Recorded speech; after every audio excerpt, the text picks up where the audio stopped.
오늘은 특별히 지도자와의 만남에 대해서 말씀을 통해서 하나님의 음성을 듣기를 소원합니다. 첫째로 지도자의 만남이 얼마나 중요한가.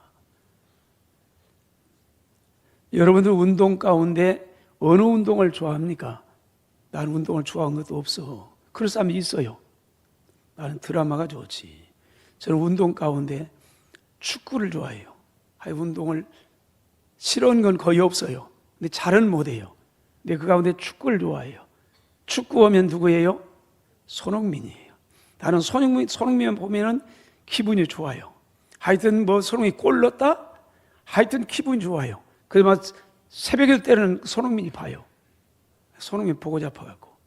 근데 지금까지도 손흥민 다 하도 한 개도 안 사주네. 돈도 몽땅 벌면서. 현재 세계 최고의 축구 선수를 말할 때 축구의 신이라고 하는 메시와 호날두를 말합니다. 근데 이 호날두에 대해 오늘 보려고 합니다. 호날두는 최고의 몸값을 받기도 하고 축구 선수라고 하면 누구든지 간에 한 번쯤 받아보고 싶은 발롱도르상을 5번이나 수상한 이런 최고의 선수입니다. 지금은 아마 사우디아라비아에서 뛰는지 모르겠어요. 메시는 미국 가서 깃발 날리고 있고 여전히 세계 최고의 축구 선수예요. 이런 호날두에게도 참으로 아픈 과거가 있었답니다. 그는 과거를 이렇게 수리합니다. 나는 빈민가의 외톨이 소년이었습니다.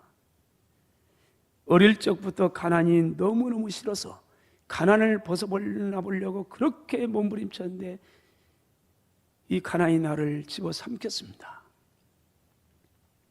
내 아버지는 알코올 중독자였습니다.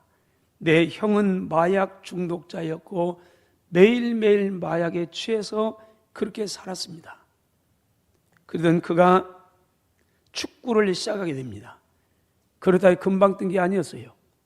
아주 무명의 시절을 겪었어요. 전혀 축구는 가망이 없었어요. 그런데 그의 축구뿐만 아니라 인생을 바꾼 결정적인 계기가 찾아옵니다. 어느 날 전화 한 통을 받았습니다. 그럼 자기를 소개하는데 자신은 다른 리그 축구팀 감독인데 호날두를 이적시키고 싶다는 겁니다. 그는 이 전화를 받고 그때의 심정을 이렇게 기록했습니다. 그때 나는 몸에 소름이 돋았습니다. 아니, 전율이었습니다. 왜냐하면 그것은 세계 최고의 구단 중 하나인 맨유였기 때문입니다. 나에게 전화를 건 사람은 당시 최고의 축구 감독이라고 평가를 받고 있었던 퍼거슨 감독이었기 때문입니다. 그리고 퍼거슨 감독을 만나고 호날두는 날개를 답니다. 세계적인 축구 선수로 성장하게 됩니다. 여러분, 개인만 그런 게 아니에요. 나라도 마찬가지예요. 지도자가 얼마나 중요한지 모릅니다. 우리가 잘 알고 있는 것처럼 필리핀은 1970년대 중반까지만 해도 아시아에서 일본 다음으로 가는 선진국이었습니다. 우리나라와는 비교할 수 없었습니다. 50년 전에만 하더라도요. 거기는 한참 위에 있습니다. 그래서 우리는 그걸 배우려고 필리핀으로 유학 보냈습니다. 그러나 지금은요, 대학까지 졸업한 젊은이들이 일자리가 없어가지고요, 일자리를 찾아서 세계 곳곳으로 떠돌아다니고 있습니다. 우리나라도 보면요, 시골에 가면은 종종 필리핀 아지매들 만납니다. 왜 그렇게 됐을까? 지도자를 잘못 만났기 때문에 그렇습니다. 나라도 망합니다. 우리나라도 한때 어려움이 있었습니다. 1997년 10월에 찾아온 IMF를 다 기억할 겁니다. 우리 교회적으로 볼 때도 잊을 수 없어요. 1997년 8월 달에 우리 중축 기공 예배 드리고 10월 달에 IMF 만났습니다. 그리고 IMF 큰 이 중간을 우리가 통과했어요. 그때 경제가 곤두박질 치고 모두 힘들었습니다. 특히 중소기업, 건설회사 다 무너졌습니다. 저희 교회를 맡아 건축해야 종합건설이 예배당을 다 건축하지 못하고 중도에 부도 났습니다. 그런 아픔이 있었습니다. 아마 우리만 그런 게 아니고 대한민국 국민이라면 다 힘들어서 우리는 그렇게 그때를 그렇게 회상하며 6.25 이후로 가장 힘든 그때. 그런데 우리는 어떻게 이 IMF를 단 3년 만에 극복함으로 세계가 경악할 정도였답니다. 도대체 IMF를 3년 만에 졸업한 나라는 세계 없습니다. 지금도 남미 쪽에는 그 IMF를 못 보나서 수십 년 동안 그래요. 근데 우리는 3년 만에 멋지게 졸업했어요. 세계가 놀랐어요. 그때 우리에게는 지도자가 있었습니다. 그분이 앞서서 이끌었습니다. 온 국민이 지도자를 믿고 함께 나갔습니다. 심지어는요, 장롱 속 깊이 간직해 두었던 어린아이의 돌반지, 반돈짜리도 있고 한돈짜리도 있고 그것까지 다 가지고 나와서 나라 살려보겠다고 다 이걸 보고요 세계가 놀랐어요. 그리고 멋지게 IMF를 3년 만에 졸업을 할 수가 있었습니다. 사랑하신 여러분, 지도자는 사람이 얼마나 중요한지 모릅니다. 지도자를 잘 만나면 후진국이 선진국으로 들어서기도 하고 무너진 회사가 인류 기업으로 올라서기도 하고 지도자 잘 만나면 무명의 선수가 세계적인 탑스타가 되기도 하는 겁니다. 여러분, 좋은 지도자는 그러면 어떤 지도자일까? 테레사 수녀가 이런 얘기를 했습니다. 섬길 줄 아는 사람만이 다스릴 자격이 있습니다. 이것은 미국 의회에서 연설할 때 그분이 한 얘기입니다. 이 말을 듣고 미국 의회 지도자들이 꽁꽁 얼었답니다. 그래서 일반적으로 보면은 다 기립에 박수를 치는데 그것마저 잊어버리고요. 꽁꽁 얼어가지고요. 섬길 줄 아는 사람만이 다스릴 자격이 있습니다. 여러분, 좋은 지도자는 겉멋을 써가지고요 거짓하면서 억압하고 군림하는 그런 지도자가 아닙니다. 정직과 성실로서 섬기는 지도자입니다. 여러분, 우리 교회도 마찬가지입니다. 여러분 교회에 지도자가 있습니다. 목사가 있고 장로가 있고 집사가 있고 권수가 있고 다 지도자들이에요. 우리의 지도자들 어떤 지도자가 될까? 각 나름대로 깊이 생각해 볼 문제가 있습니다. 여러분, 목사를 위해서 많이 기도해 주세요. 장로님들 위해서 기도하세요. 한 사람이 교회를 망칠 수도 있습니다. 좋은 지도자 중요합니다. 둘째로, 전능하신 하나님은 우리의 인생길을 아름답게 지도해 가시는 지도자라고 말씀합니다. 6절입니다. 너는 범사에 그를 인정하라. 그리하면 하나님께서 내 길을 지도하시리라. 행복한 여행을 위한 필수 요건 두 가지가 있습니다. 하나는 여행할 때 사랑하는 사람과 어디를 가느냐가 중요한 게 아니고 누구와 함께 가느냐, 그게 중요합니다. 서울을 가장 빨리 가는 방법 뭘까요? 군산에가 비행기 타고 간다? 아니면 고속도로 간다? KTX로 간다? 그게 아니에요. 사랑하는 사람과 함께 간다는 겁니다. 여행도 마찬가지. 인생은 긴 여행입니다. 사랑하는 이와 함께 가면은 인생이 행복합니다. 두 번째 요건, 가이드 잘 만나야 됩니다. 내 인생 여행을 안내할 안내자 잘 만나야 여행이 행복합니다. 제가 2월 17일부터 20일까지 중국 선교지를 갑니다. 우리 신대원 동기들하고 가는데, 그래서 제가 거기를 가게 된 길에 그 선교사님한테 전화를 드렸어요. 그 동기 목사님 계시고, 그래서 선교사님한테, 목사님, 우리들 가면은 그 뒷바라지 오고 그 안내해 주려면 참 힘들겠어. 그랬더니 뭐냐면, 아니요, 목사님, 걱정 마라. 나는 아무것도 할 게 없어. 그리고 아니, 안내할 거 아니요. 그랬더니, 그 우리 총무님이 계신데 그분이 기가 막히게 나보다 더 잘 알아. 여러분, 가이드는 알아야 됩니다. 가이드가 이거 이리 갈까 저리 갈까 차라리 돌아갈까 이러면은 참 그 여행은 큰일 납니다. 네, 그분이 그래요. 그 총무님이 나보다 훨씬 잘 알아가지고 다 그냥 걱정할 거 없어. 그래요. 여러분, 인생은 처음 가보는 겁니다. 우리 인생은 연습이 없어요. 내 앞길이 어떻게 좋을지 몰라요. 그러므로 내 인생의 아름다운 가이드가 하나님이 되시면, 그분은 내 인생의 앞길을 과거부터 현재까지 미래까지 다 사사히 다 알아요. 그분이 안내하면 인생이 행복해져가요. 그분을 인생의 멋진 가이드로 삼으세요. 오늘 6절 다시 볼까요? 너는 범사에 하나님을 인정하세요. 그러면 하나님께서 내 길을 지도하시리라. 여기 지도하시라는 단어는 야사란 단어인데, 평탄하게 한다, 고르게 하다, 인도하다, 지도하다는 그런 의미입니다. 그런데 이 문법적으로 볼 때 야사란 단어는 미완료형입니다. 끝난 게 아니에요.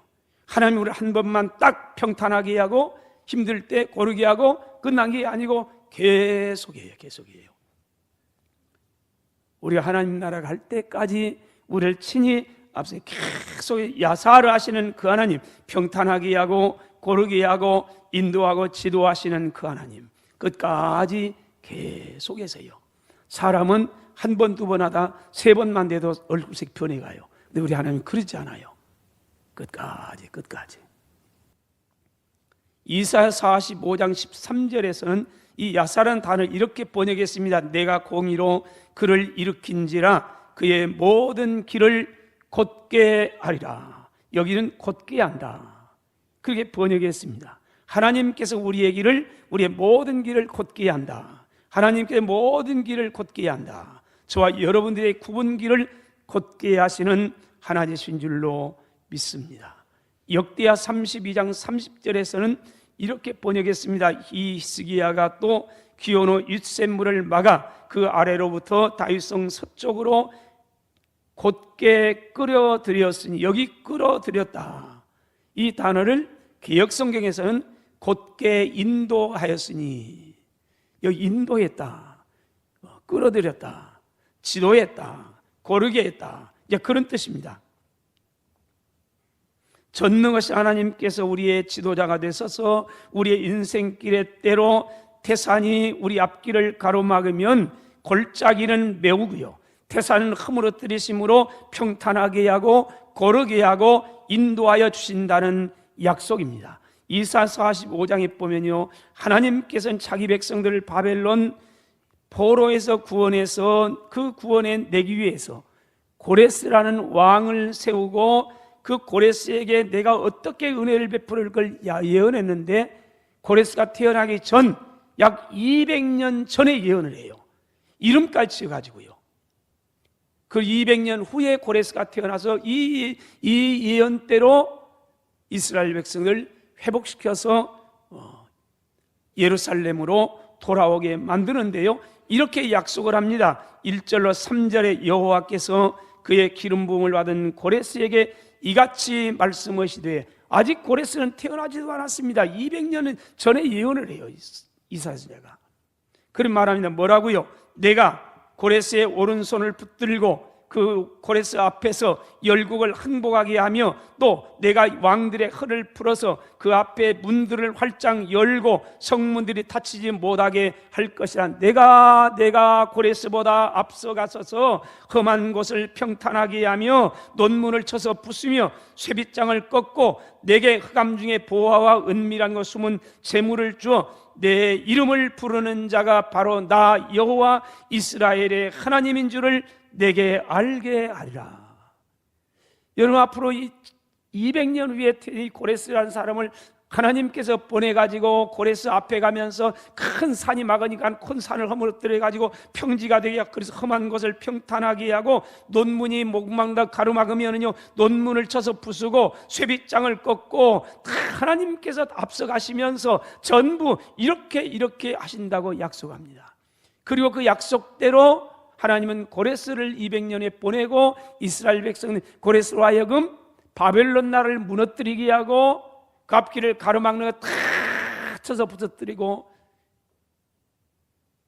페르시아라는 제국을 세우게 하고요, 이스라엘 백성들을 고토로 돌아오도록 허락을 만듭니다.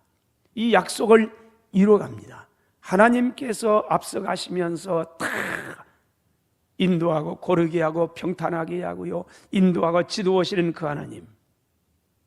요한복음 4장에 보면요, 인생을 참으로 힘들게 살아온 많은 여인을 주님께서 찾아오셔서 어떻게 인생을 멋들어지게 역전시켜 주시는가를 우리에게 소개합니다.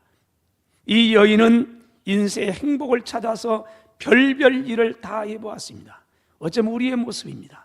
우리 인생을 내가 내 인생 멋지게 개척해가지고 막 인생 행복해야지, 그래서 별별 다 합니다. 이 여인이 그랬습니다. 심지어는 남편을 5명을 바꿨습니다. 참 힘들었겠죠. 얼마나 힘들었겠어요. 그런데요, 결과는 불행의 연속이었습니다. 그 노력에 따라 되는 게 아니에요. 그때 인생의 참 인도자가 되시는 주님이 찾아오게 되고, 주님을 만난 후 이 여인의 삶은 완전히 바뀝니다. 내면으로부터 밀려오는 샘솟는 기쁨과 즐거움을 감당할 수가 없었습니다. 그래서 동네로 뛰어 들어가서 외칩니다. 28절로 9절에 여자가 물동이를 버려두고, 이게 굉장히 포인트입니다. 여자가 물동이를 버려뒀다. 이 물동이는 이 여인의 욕망입니다. 이 물동이에 차오르려 별별 다 했습니다. 이 물동이만 채워지면 내 인생이 만족하겠지. 그래서 남편을 때로는 5명을 바꿔봐서요, 근데 물동이가 안 채워져요. 오늘 또 이 여인은 이 물동이 빈동이 가지고 물을 길러 왔습니다. 끊임없이 찾아올려 채워지지 않는 물동이. 근데 그 욕망의 물동이를 버려요. 왜요? 새로운 물동이를 발견해서요, 그리스도를 만난 거예요. 인도자를 만난 거예요.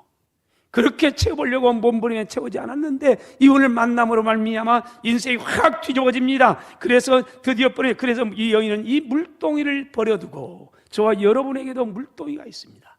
이것만 있으면, 이것만 채우면, 이거면 인생이 다 될 거예요. 그러면 채워보려고 그렇게 몸부림쳤습니다. 근데 그것 가지고 안 됩니다. 예수님을 만날 때 드디어 이 여인은 변했습니다. 그래서 물동이를 미련 없이 다 버려두고 동네로 들어가서 사람들에게 말합니다. 내가 행한 모든 일을 네게 말한 사람을 와서 보세요, 보세요, 보세요. 이분이 바로 그리스도입니다. 그리스도를 만나가지고요, 예수를 만나고 나니 이분이 내 인생의 가이드예요. 인생의 참 목자예요. 이분이 나의 지도자예요. 그러면서 이분입니다. 이분을 만나보세요. 다 나와보세요. 다 나와보세요. 이분이 내 인생을 이렇게 뵙겠습니다. 이 여인을 우리 훗날 사마리아를 복음화시킨 전도 부인이라고 그렇게 칭송합니다. 여러분, 그렇습니다. 주님은 우리의 열악한 환경 속에서도 언제나 우리 행복한 길로 인도하시는 그분입니다. 그러므로 하박국 선지자는 이렇게 노래할 수가 있었습니다. 하박 3장 17절로 18절입니다. 비록 무화과 나무가 무성하지 못하고, 또 포도나무에 열매가 없고, 감람나무에 소출이 없고, 밭에 먹을 게 없고, 우리의 양이 없고, 외양간에 소가 없고 아무것도 없어요. 이게 환경이에요. 그런데요, 보세요. 그런데 그는 고백합니다. 나는 여호와로 말미암아 즐거워하고 나의 구원의 하나님으로 말미암아 기뻐합니다. 아니, 아무것도 없는데요. 그래도 뭔가 있어야지요. 먹을 게 있어야지요. 우리는 그렇게 반문합니다. 근데 하박국 선지자 아니에요. 하나님을 만나고 나니까요, 지금 이게 없어요. 이 무화과 나무에 열매도 없고, 포도나무 열매도 없고, 감람나무 열매도 없고, 밭에 먹을 게 없고요, 우리 양도 없고요, 외양간에 소도 없고요, 아무것도 없어요. 보이는 건 아무것도 없어요. 근데 하나님이 계세요. 나는 여호와로 말미암아 즐거워하며 내 구원의 하나님으로 말미암아 기뻐하리로다. 하나님께서 우리를 인도하시려고 할 때 우리 요구되는 하나님을 믿고 따르는 겁니다. 여러분, 하나님은 선하신 분임을 믿으라는 말입니다. 오늘 상황이 어떻든지 간에 그 상황 따라 하나님이 악하기도 하고 선하기도 하고 이런 뒤죽박죽인 그런 하나님이 아니고, 어떤 상황 어떤 환경에 여전히 하나님은 선하신 분이에요. 그분은 좋으신 분이에요. 여러분, 하나님 우리를 사랑하셔서 우리를 구원하기 위해서 하나밖에 없는 아들까지 우리를 위하여 십자가에 내어진 사랑의 하나님을 믿으라는 겁니다. 하나님 믿으라, 믿으라, 믿으라. 다른 게 아니에요. 믿어주라는 게 믿어지. 하나님을 좀 인정해라. 여러분, 사람도 인정받는 게 원해요. 인정받지 못하면 참, 목사가 목사로 교인들로부터 인정받을 때 행복합니다. 그런데 목사가 목사로 교인들 인정을 받지만, 아이고 짝퉁이요, 우리 목사님은 거짓등이요, 목사가 하는데요. 아니요, 우리 목사님은 어떠도 목사님이요, 인정받는 거요. 근데 하나님도 그런답니다. 하나님을 인정하라. 하나님을 인정하세요. 하나님도 인정받기로 한답니다. 우리가 하나님이 어떤 분인가 인정하기로요. 믿고 의지하라는 겁니다. 히브리서 11장 6절입니다. 믿음이 없이는 하나님을 기쁘시게 하지 못합니다.